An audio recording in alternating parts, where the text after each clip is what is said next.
And so in this stage that I find myself in now, I'm finding out that if I can be vulnerable and I can share my story and I can resonate with others and I can impact them, whether it's struggles in business, whether it's struggles in your personal life, if there's an impact that I can make, then that bond with that person is even stronger, you know?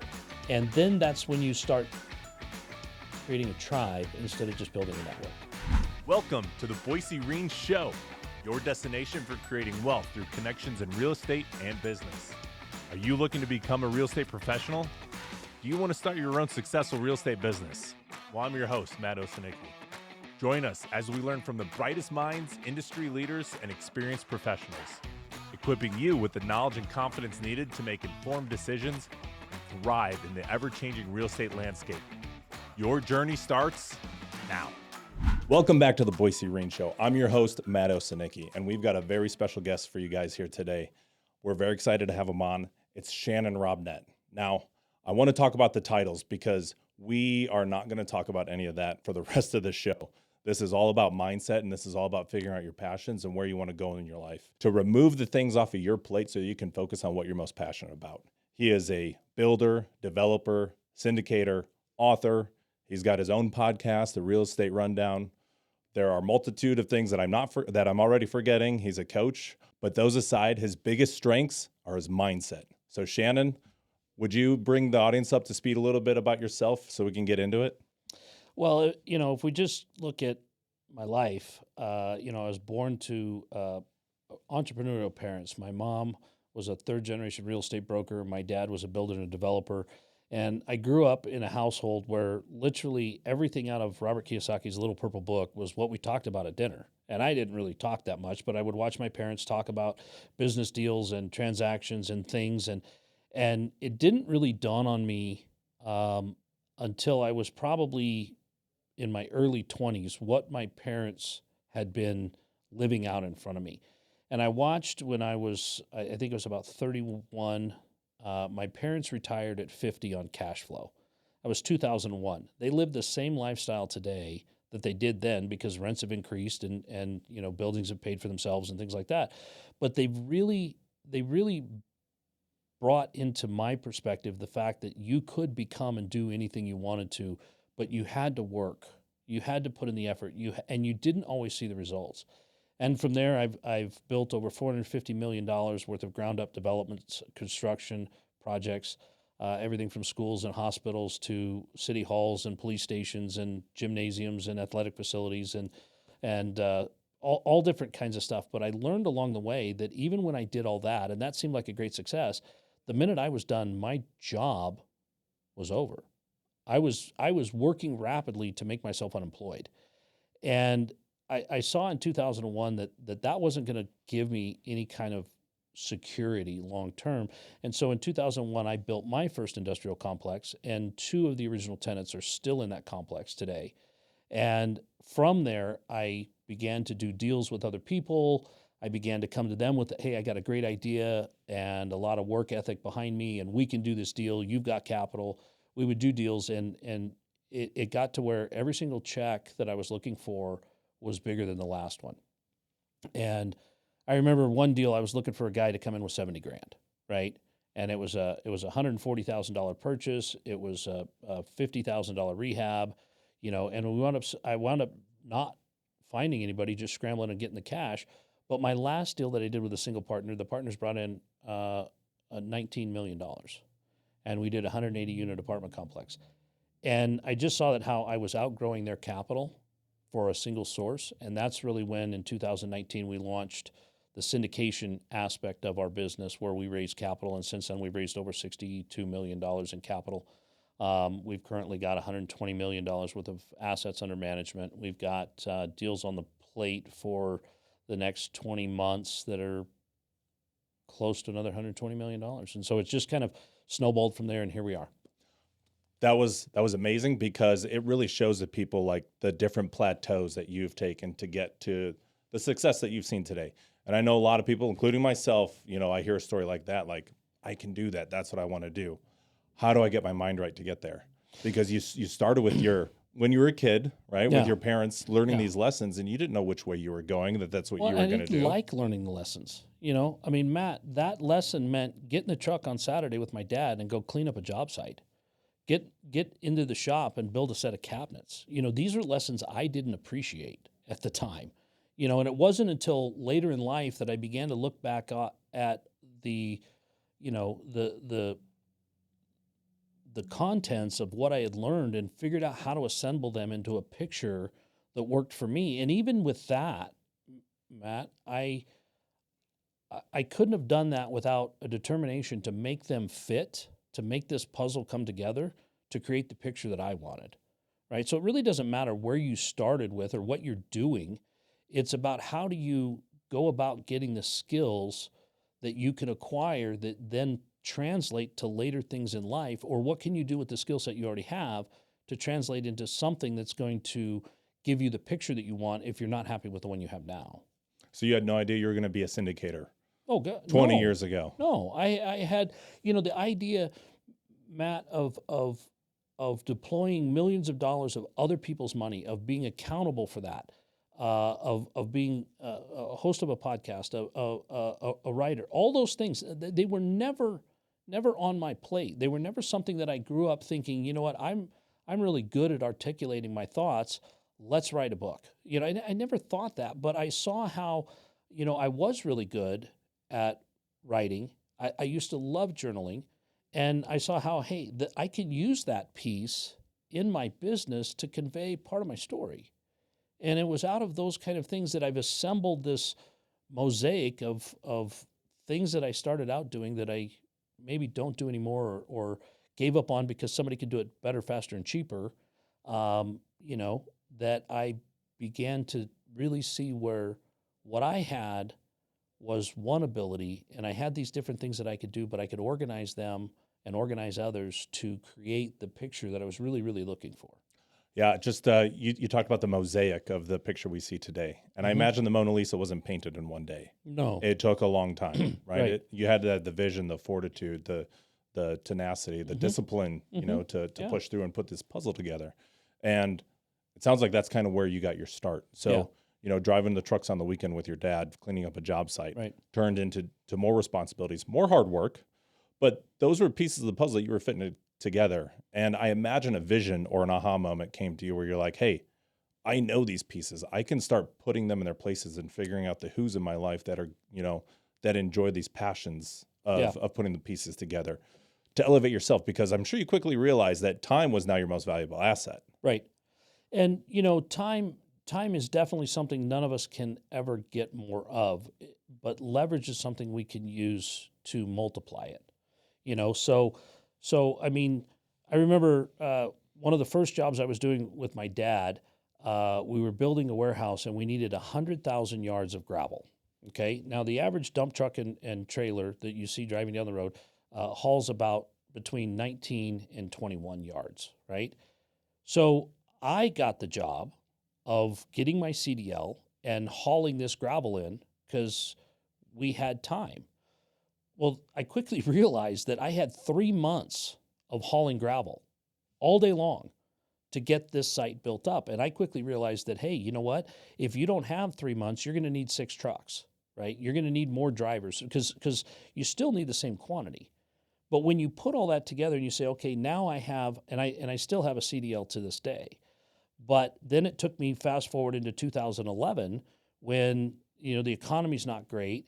There's a huge thing going on with the boom of the Bakken oil field, and there's 5 mobile home manufacturers here in the Treasure Valley, and I was able to build the second largest oversized transport company in the Pacific Northwest in a very short period of time because I could take that skill that I had and I could apply it today to this new thing, and I could build a new business, And so it's those things about seeing, okay, yes, I can do that. And I quickly saw, man, that's 1,003-mile drive to North Dakota, but I can hire another driver and then 2 drivers. And then we had 6 drivers. Then we had 8 drivers, and now I'm able to leverage that. Well, now I've got a reverse problem because now I need to leverage myself to go get more product to keep these drivers busy. And it's just one of those things where it builds on itself, but you have to figure out what you are best at and then limit that activity to your highest and best use, and find those that want to do the other thing. I had a guy, he didn't want to get out of the truck. He wanted to live in it. He loved his truck, and he loved being on the road, and he loved all that. And that was my guy, and Billy loved just doing that one thing. Wasn't a people person, as you could probably imagine, a lot like the countenance of Oscar the Grouch, but that was his thing. And so I found guys like Billy that wanted to do that one thing, and I was able to then build something that was profitable, that flourished, and I was able to ultimately sell it and use that capital to start the next venture. This is a great example of who, not how, because Billy also needed you. Right. You were Absolutely. his who, because without you, he couldn't do what he loved. Right. And without Billy, you couldn't do what you love. Right. And I feel like that point is missed a lot of times in business. Everybody feels like they got to do it themselves. Yeah. Well, and my dad and my mom are the classic example of that, right? They were not they were not the people that had a very big organization. It was usually just my mom and my dad.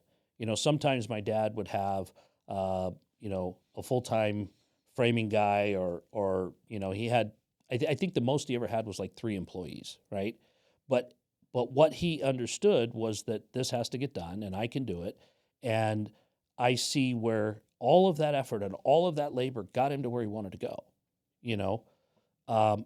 and I think oftentimes a lot of people ask, well, they spend so much time thinking about the leverage piece that they forget that one of the most effective qualities of a leader is being in front, by doing it first, right? It's really easy to show someone how to do something you know how to do.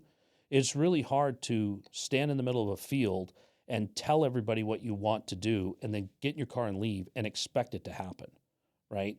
So when you have that ability to leverage that, they're going to look at the quality of the leader. They're going to look at it and say, what is this guy? Why would I follow this guy? Why would I pursue a career with this company? And if they see that adequate leadership, it makes it a lot more convincing argument, because it's not always about dollars and cents. It's about, I can grow as a person by working with them. I can increase my skill set. I can increase my livelihood. I can do things that will empower my family by coming to work for them. And so, there's different ways, but what my father also understood was he was never going to be the management guy. He was never going to be the one that would plot out the next 6 weeks of everybody's life. So instead of getting, organized chaos where he's got, 10 people working for him and every morning they all have to show up at his house to figure out what to do, he just decided, this is how I'm going to do it. And he got very comfortable. And my father was really, really good at doing one thing. And he did it again and again and again, and retired at 50. Yeah, there's nothing wrong with it. You can be super successful doing that. Yeah. I want to break down the philosophy of running a business, because what you just talked about was a great example of start to finish. And me, for example, when I was in school, I didn't know how people came up with these ideas to run a drop shipping company or sell a product or start a trucking company, or I just assumed that they were lucky, Right. that it was handed to them. Right. And you gave a great example that you just had a job that needed to be done, which was hauling gravel for 3 months, and you got in and did it. You had the time, and you went in and did that. And I think this is a great example for everybody out there listening, that it's not about deciding what I want to be, what I want to sell, what I want to do. You just have to get in and add value, Right. in an industry that you enjoy. Yeah. I enjoy real estate. I didn't know where I was going to go, but I just kept adding as much value as I could, because that ultimately was able to give me the foresight to see a problem. Yeah. And for you, the 3 months of hauling gravel, you identified a problem in the trucking industry that needed solved. Right. And you would not have been able to solve that had you not been in there taking action and Absolutely. working for it. Absolutely. And when you think about that, look, for those of you that are thinking that this entrepreneurial journey is awesome, it can be, right?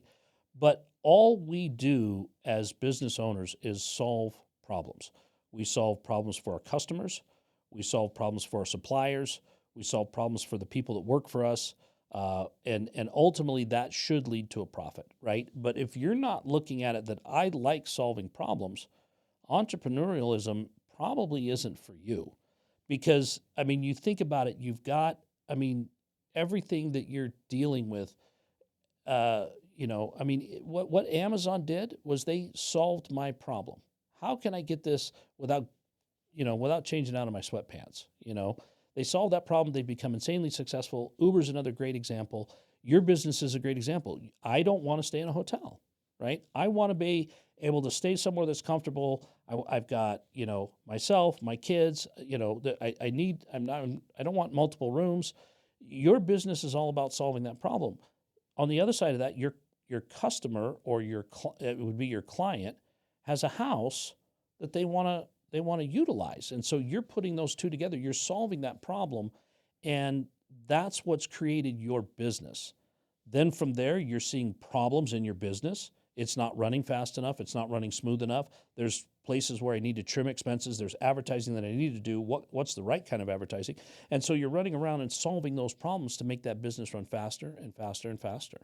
Before we move on to the next stage of your life, I do want to break that down a little bit about identifying problems and getting them solved, because there's such a thing as infrastructure and process in your business. Yeah. How do you go from solving all the problems to narrowing down your focus to ensure that the problems either solve themselves or getting the right people in place? How does that process look for you? Well, to clarify, the problem never solves itself. They don't. Right. Right.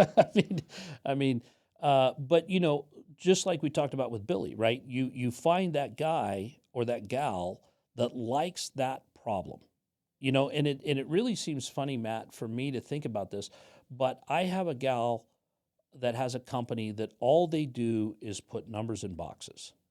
All she wants to do is see all kinds of receipts. She wants to see all kinds of transactions. She wants to organize all these things, and she is my accountant.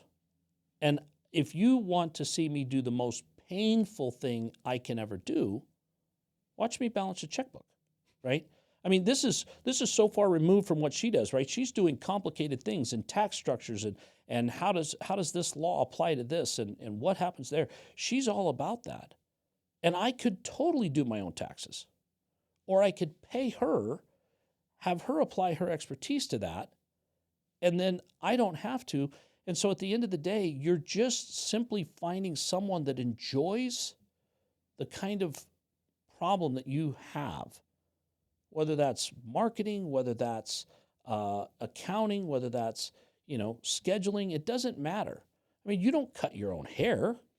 But That's a good example. You luckily you do have the problem where it gets longer every month. Some of us don't have that problem as much as others, but there's a problem that somebody solves for you, and so it's just that simple. How do you find somebody that enjoys solving the problem that you are either hate, you are not efficient at, or you just don't have time for?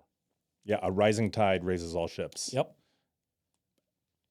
So, after breaking that down, let's move on in Shannon's life, because you started building a successful company. You've identified that, hey, there's more to this. It's all about networking and bringing other people up, and you've made a successful business in doing so. Now I kind of see like a plateau. Okay, I've done this. What's your next appetite? Where's your next goal? Where's your vision going from there? Well, the funny thing about what this evolution has done is, and this will, maybe some people won't believe this, but I'm really kind of an introvert, right? I mean, for me, a great day is me, maybe a book, maybe I'm just in there destroying the kitchen, doing, something like that. But I've found that there's a lot of people that have allowed their imposter syndrome to overpower them. They've got, look, if you walk over to my office, you're going to find there are people in there that are supremely more talented than me. I mean, every single person that I have working for me is more gifted than I am, right? And I'll say that without any reservation at all. But what I've found is that there's a lot of people that imposter syndrome overtakes them, so that they don't take the first steps that are necessary because they don't believe in themselves. And really, that's the first step in mindset, is to believe in yourself, to believe that you can accomplish what you want. But how do you strengthen that muscle? How do you get that to the place where you believe in yourself enough to project that out there? And I kind of quietly encountered the problem, solved the problem, encountered the problem, solved the problem, encountered the problem, solved the problem. You were good at it, yeah. I figured out a formula that enough enough effort and force would cause that to be solved, But then in this next phase of where I'm going, I'm seeing myself more in a coaching role, more in a mentorship role, because I do have 30 years of experience, right? And what I don't want to see is I don't want to see bright people get stuck in that mindset trap where they can't figure out how to get past that. They can't see how they could do that. They don't see the next step on the ladder. They're not able to believe in themselves enough to take that step. And so It makes them feel vulnerable. well, it's incredibly vulnerable, right? I mean, look, but here's something that I've known for a long time, and I had the very, very good fortune of having parents that really believed in me. I've got an amazing brother who has never given up on me, right? Even when I was doing dumb stuff, even when I was at my lowest, these people always believed in me. So while there was that vulnerable place, I always knew that these people loved and cared about me, and that really created a backbone for me that a lot of people don't have, right? But out of that, I looked at it and went, hey, you know what? If I fail, like Thomas Edison, 10,000 times, I've just found 10,000 ways not to make a light bulb. It isn't that I failed and that's it, it's over, total wreckage everywhere, I'm walking away. But so many people, they come to that first hurdle, brilliant people, gifted people. They come to that first set of circumstances that are causing them to question what they're going to do. And instead of solve it and overcome it, they succumb to it. And their mindset tells them that we probably should stop, And it doesn't mean that you continue to dig the hole deeper. It means that you look at the fact that you're digging a hole, you find the solution. What I'm trying to do is create a better business, but it just keeps going backwards. What are the problems, and who can help me solve those? And then once you start to overcome small problems, you get bigger problems. I mean, Matt, as you know, if you would encounter the problems that you confidently stride over on a regular work week here, they would have probably caused you serious doubt about whether or not this path that you're taking is what you want. But just like going to the gym, you exercise that and you look at it and you go, I solved that problem. Now I can, with that same formula of who, not how, right? I can figure out what the next thing is and I can solve that problem. And pretty soon you get really good at solving problems. And you get a team around you that understands, you know what Matt does? Matt goes and finds problems. You know what we do? We solve Matt's problems. And that's all you do, but you've got to have that belief that if you're doing that, you also have the ability to process and solve that. Yeah, I feel like pain is inevitable. Suffrage is a choice. Right. And everyone's going to have pain that you need to work through. And Yeah. those that can work through it and solve those problems are going to succeed. And those who choose to suffer, well, they're never going to make it doing what they want to do anyway. This show would not be possible without the support from our local community. Because of you, we're able to share information from leading professionals like never before. That's why our sponsors at Boise Turnkey Investments and Your Stay B&B have teamed up with the Boise Reen Show. Whether you're just starting out or you're a seasoned pro, they help bring you all the insider information to get you started on your journey today. Back to the show. So how do you find those right partners? How do you find the right people? I imagine, it's hard to find the right person in the right seat. Sometimes they get flip-flop, but how do you find that person? Well, The Billy. Yeah, the thing that you've always got to do is you've just got to always keep your mind and your eyes open, right? I mean, look, I'll tell you, my investor relations gal, Christy, is absolutely amazing, right? She is she's a dental specialist, okay?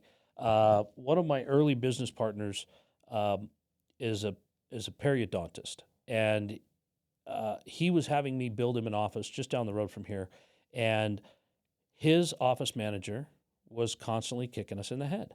She was constantly saying, hey, this is what we need. This is what we need to do.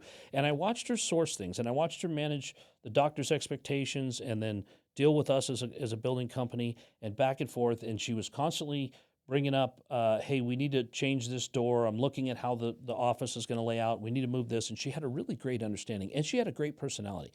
And I watched her then turn around and manage the doctor's staff. and schedule people and get this to happen and deal with bonuses and all the things, right? And I just looked at that and I was like, wow, she's pretty awesome, you know?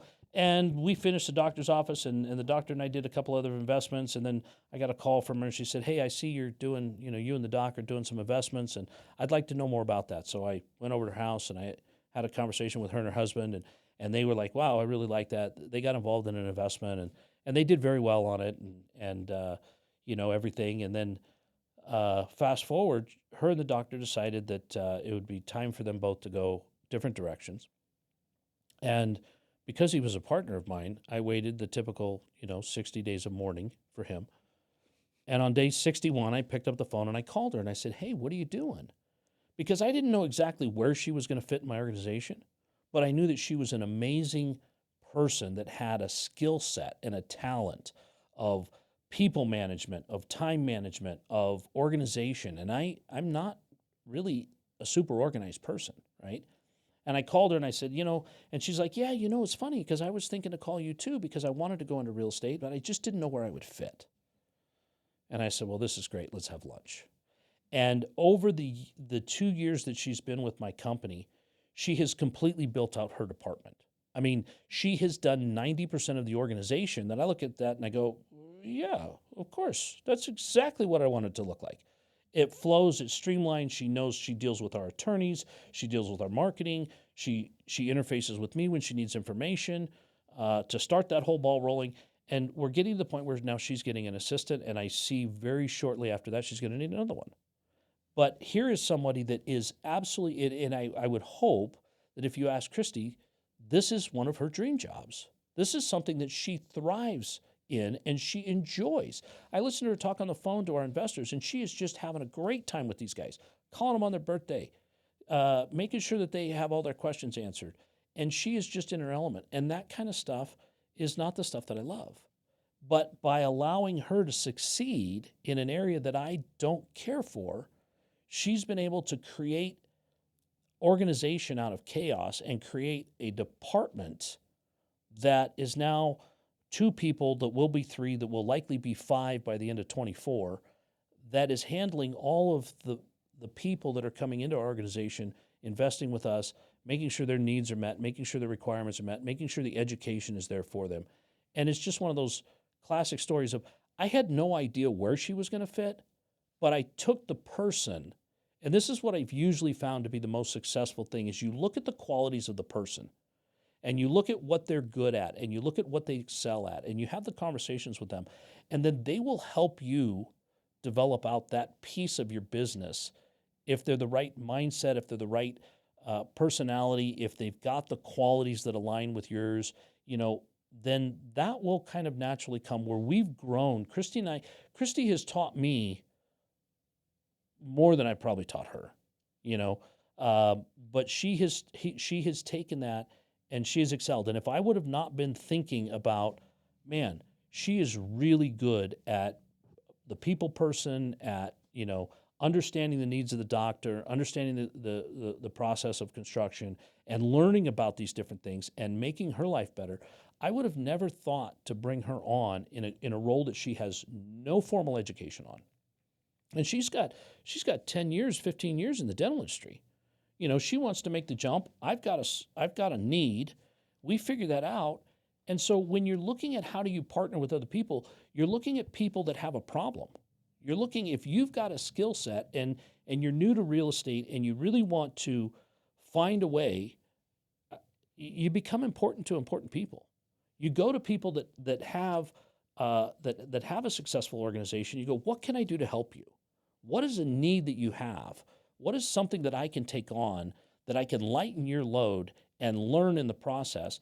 And I've done the same thing and I know this sounds funny, but we have investors all the time that they have a need. They have money, but they don't have time, and they don't have knowledge, and they don't want to manage apartments. They don't want to deal with industrial clients. And so we fill that need for them. And by looking at that and constantly being aware of what's going on, you can find a place where you can fit with the skill set you have to not only improve the life of the people that you're working with, but learn in the process, make money in the process, and then advance your career. And so when I constantly look around, I evaluate who's in front of me today, what needs do I have?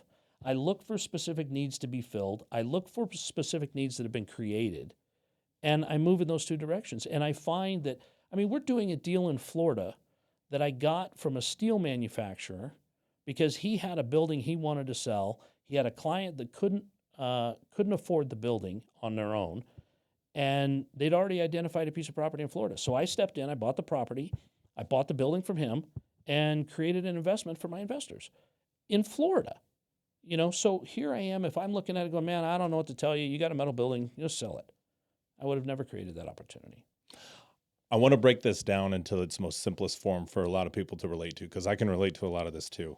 And it's as simple as getting yourself out there. Mm-hmm. You're an introvert. Oh, It takes a lot of energy. I'm an introvert too. Oh. For me to come and do this podcast with you today, or to do go to a conference or go to an event, that takes a lot of mental energy for me to prepare and to go do. Well, and it's just two of us in the room.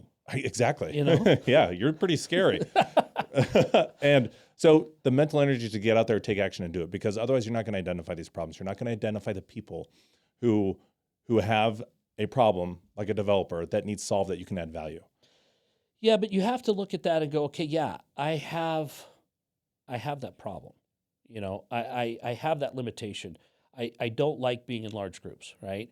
I don't particularly think that I have a lot of value to offer a group, right? But I got to get over that. Yes. And I got to engage in that. And one of the things that I found, especially with the Boise Green, is that I can offer value, but I get as much value from the events as anything else, because I'm able to go in there and say, hey, what's your problem that you're having trouble with? And a lot of times I'm not the solution, but I know them, and a lot of people, they think about it and they go, well, I have to know something. And, I remember when my son was 22 years old and he came to me and he's like, Dad, I want to get into real estate. And I said, great, there's two things you got to do. One, wear a suit all the time, because you're 22, nobody's going to take you seriously, right? So he did. He used to work at Men's Warehouse, looked sharp all the time. The second thing you got to do is you've got to build a toolbox that is full of every possible connection you could possibly have.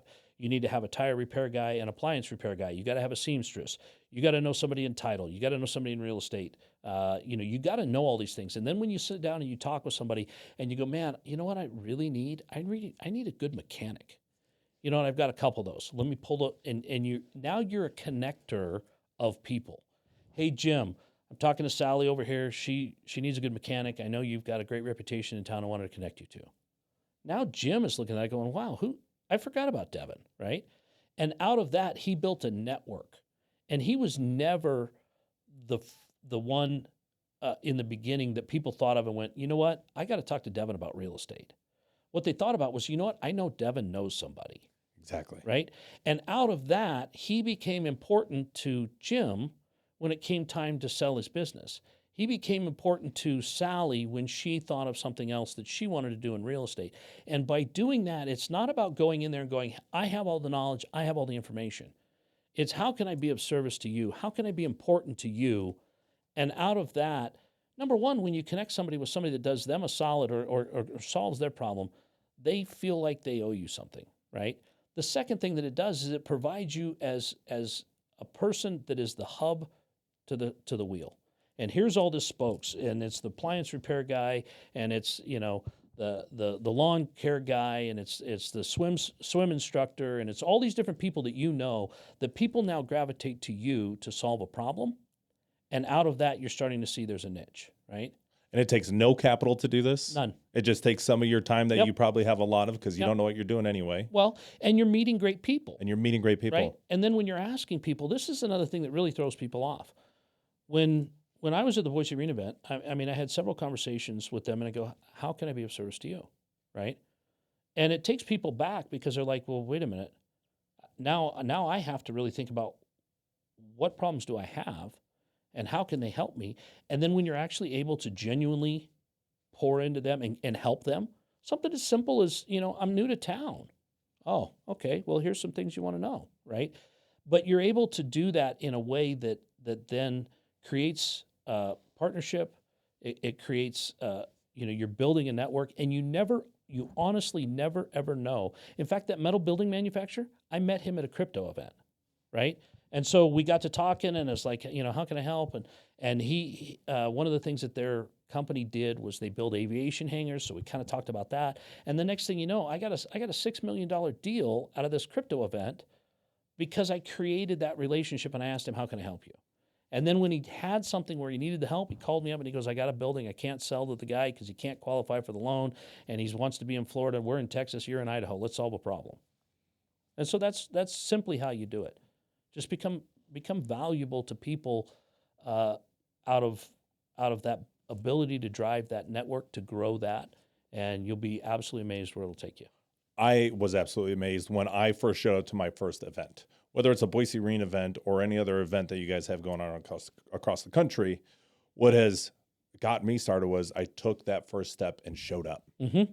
I showed up and I started talking to people. Yeah. I had imposter syndrome. Yep. I didn't know how to help people, Yep. but I slowly built that network. And I don't think there's anybody out there at any level of success that doesn't have imposter syndrome, right? Because if you're doing this right, you're always going up, right? So you're always here at this level, looking to be at this level. The people who are at that level are looking to level up, and they're looking for that connection. They're looking for what takes them to the next level. And so there's always that need with everybody to level up. And you'll find that those that level up the fastest, that move their business the quickest, have created connections. They've figured out how to add value to other people, and then tap into that network to add value to their own. So correct me if I'm wrong, but I remember reading in your book that you wrote that there was a point in your life where you transitioned from being a really good entrepreneur to becoming vulnerable to try to grow to the next level and pour more energy into more people. Yeah, and that's really, that's the stage where I'm at right now. And what I've learned out of that, Matt, is I can do what I can do. All right, I can generate connections, and I can find people to network with. But if I step back and I say, okay, how can I have a positive impact and an effect on the lives of more people? I can be vulnerable. I can share my story. I can help people deal with the mindset troubles that we all have. I can help people deal with cash flow problems. I can do a lot of that. But then by doing that, I'm creating a gateway into their whole network, right? And so when I think about it, Matt, 1,000 people. The average person knows 1,000 people. So 1,000 people I don't know. But if I'm not vulnerable and I can't add value to your life, then I'm not gonna know those 1,000 people. And so in this stage that I find myself in now, I'm finding out that if I can be vulnerable and I can share my story and I can resonate with others and I can impact them, whether it's struggles in business, whether it's struggles in your personal life, if there's an impact that I can make, then that bond with that person is even stronger. And then that's when you start creating a tribe instead of just building a network. And when you think about it, you go back to, the Mongols or Native American Indians. A tribe is somebody that will die for you. And when you're doing business together, man, they're not going to die for you. But when you've created that tribe and you've got that mutual respect and you've really added true value, then you've got a tribe. And when you create that, you've really done something special there that then creates that trust. It creates a strength there. And I absolutely love it when people that have come to me that I've been vulnerable with, and absolutely makes my month when I see them succeed. When I can take the struggles and the things that life threw at me that had me flat on my back, that had me feeling like I'm in a ditch and gonna die, that I can share that with somebody and they can take that and they can learn a lesson from that and they can level up their game and they can be successful because of a lesson that I learned. And Matt, you're probably a lot like me that reading about somebody else's life lesson is cool. Experiencing it yourself is where it really changes your life. But short of you having to go out and experience every single thing, if I can share in my vulnerability some of the struggles that I've had, some of the real issues that have set me back, some of the choices that I've made that haven't produced the result that I wanted, that's about the only other impact that is going to be close to as impactful as you having to learn it yourself. Because you're going to see it in a book, you're going to understand it in a book, but you're not going to really develop that. It's not really going to resonate. You know what I mean? It's not. And I feel like it's so important to develop your tribe too, because you're the accumulation of the top 5 people you surround yourself with. Right. And if those 5 people are elevating you and bringing you up, Right. and when you fall down, they reach down and grab your hand to pick you back up, and you in turn do the same thing for them. Right. That grows the whole group. Right. And you can literally look at the 5 people that you take advice from, and you are going to be them. Right. I heard somebody say it the other day, and I can't believe how simple it is and how true it is. Don't take advice from somebody that doesn't make more money than you. Don't take advice from somebody that has a marriage that isn't better than yours. Don't take advice from somebody that isn't succeeding in the area that you ask for advice. But how often do we do that? And when you take that and you say, okay, I'm going to ask that person for advice, then you internalize that, you become vulnerable with that person, then you're going to really create a mini mentorship. You're going to create something that is going to be beneficial both ways. And this is the other thing that I would challenge everybody to do. If you're in a place in your life where you have information to share, I will promise you, I will buy you the finest steak dinner in whatever town you're in. If by being vulnerable and sharing that with other people doesn't help you, check's on me. Because every single time that I have gone, quote unquote, out of my way to be vulnerable with someone, to help them, to elevate their game, I've gotten something out of it. I've learned something from it. It's taken me back into a memory that I've tapped into to say, hey, here's a situation that was similar, and this is the outcome. And I'm like, oh yeah, there was 3 steps and I'm only doing 2. There's always something more that I wind up getting out of that situation than what the other person does. And it's been transformational on both sides. Yeah, I'm sure a lot of the introverts out there are running scared right now, because I'm realizing it's not a trucking business. It's not a real estate business. It's not a software business. It's a people business. Yes, absolutely. People first. That's Absolutely. the secret. And the reality is, Matt, there are the 5 people that are the closest in your life are the ones you'll do the most for, but they're also the ones that you've shared the most with.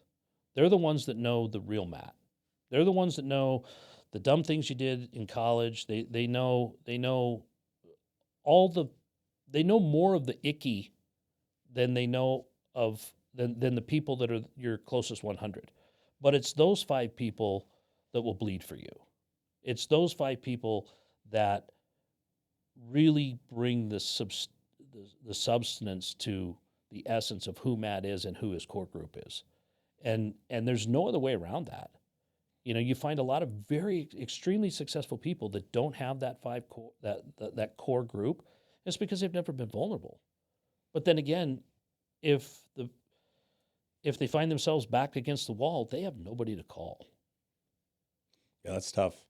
So I want to talk about one last thing, and it's Shannon's mindset on how do you stay on the straight and narrow every day to make sure that you're talking to people, to make sure you're solving problems, to make sure you're not going back a step, to make sure Shannon's being the leader that everybody else needs him to be, to make sure you're solving problems that everybody else needs solved.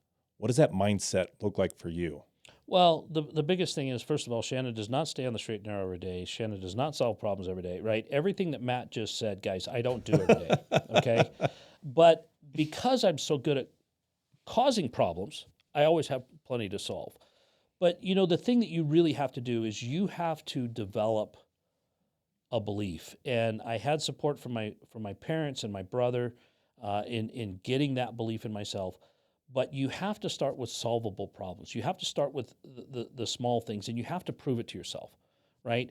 You and I talked about this before, where, if you're trying to solve the problems that you have at the level of your business that you're at day one, you're going to get blown out. But by solving those and creating a belief in yourself, and a lot of times it's writing them down. I solved this problem today. I fixed this situation. It's reviewing your past and giving yourself grace on your failures. But you know what? Look, here's a phrase that I use all the time, Matt. every single dollar I've ever made came from a mistake. Because it was the mistake that showed me how to do it right. It was from the mistake and looking at it and going, that was wrong. I'm going to do this instead next time, and that's going to make us successful. And sometimes it was several iterations of that, but then rolling that into the belief that, you know what, I solved that problem. Yeah, it took me 12 times. I did a lot better than Edison, but I solved the problem, and then remembering that, and then making your problems a little bit more advanced, right?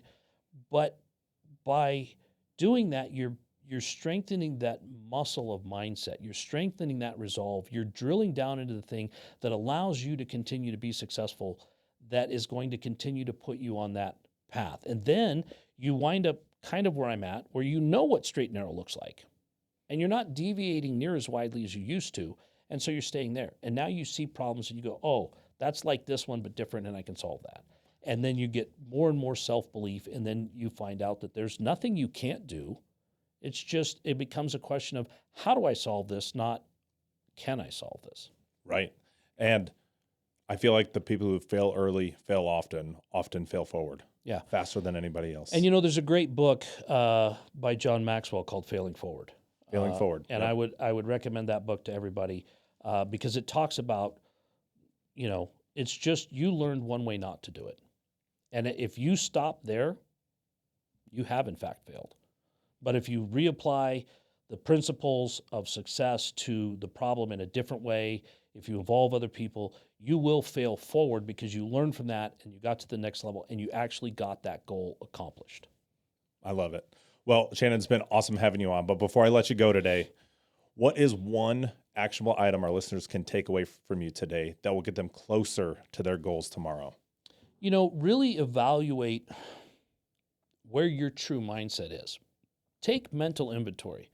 Look at it. See what your weaknesses are. And see where you have people already in your toolbox that can help you with those weaknesses to create that mindset muscle that says, you know what? I didn't solve the problem, but I brought Jim in to solve the problem on the car, thereby solving my problem, so I have in fact solved the problem. And really, this is what I think a lot of people aren't honest with themselves. They don't look at that and go, I can't do that.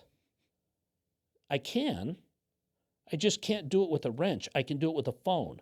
I can't do it by myself in the time I have allotted, but I have access to the people that are. And when you start doing the small things, when you start doing the little things and you start building that muscle that then tells you, yes, we did solve that problem. Yes, we were integrated in that solution. We were a part of this success over here. Then you're going to build that muscle, and it starts with the very, very small things. I love it. And I agree. There's a lot of exercises you can do out there too. I know like the book Traction, they've got the EOS tool. Yep. You can do core values or yep. the one thing, really identifies what's most important to you. Yep. Those are tools that help you along, but just really getting personal with yourself, right. Journaling with yourself and figuring out who you are. Yeah. Finding those passions. You definitely need to know yourself because that's really the true barometer of how much you've changed is to really get honest about your strengths and your weaknesses. I couldn't agree more. And that's probably why you've had the success you've had today. You take off the things that you aren't good at and you just, hey, I'm good at this thing, right. And that's across the board. That's with everybody you work with. Absolutely. Everybody's doing the thing they're most passionate about. Absolutely. And you do that with your business relationships. You do that with your personal relationships. You do that in every aspect of your life, and you'll find that you are now more focused on the things that benefit you, that build that mindset muscle, and you're less connected with the things that breed doubt, that take you down, that drag you away from your ultimate goals. Exactly. Boise Reen, I want to challenge you to build a habit with me, reminding ourselves why we listen to developmental podcasts in the first place and why they are crucial for growth. Podcasts like the Boise Reen Show help jumpstart your way to success, improving your listening skills, expanding your vocabulary, heightening your knowledge, and giving you perspective on various business topics. Listening to mentors, peers, and role models like the guests we have on today can also inspire you to grow and improve. This is an investment you're making in yourself, saving you time and money you can't get anywhere else. So if you enjoy this episode, share that with us by giving us a huge thumbs up. Can't wait for the next episode to come out? Hit the subscribe so you're the first to hear our latest episode. Ready to take your business to the next level? Join the tribe and become a member and grow with us in person. Head over to boisereen.com to learn more. back to the show. Shannon, I really appreciate that today. If people want to reach out or get a hold of you and help you with some of your problems, how can they reach out? Well, I've done it like everything. I've made it simple. It's just shannonrobnett.com. You can get to my social media there. You can even get to job site cameras, see what we're doing. You can also get a hold of my calendar. You can book a 15-minute consultation with me. I can see what I can do to help you. I know I've got some things in my toolbox that will be of help to you. Let's do it. Let's talk. Let's get things going in the positive direction for you at shannonrobnett.com. You make it simple for people. It's I have that to easy. because I mean, just think if it was some really hard email or really hard website, I wouldn't know. You wouldn't know. I just make it simple. I love it. Shannon, thanks again for coming on. Hey, thank you, Matt, for everything you're doing to help educate people about what they can do and how they can make the best of their life. I really appreciate what you guys are doing here. Awesome.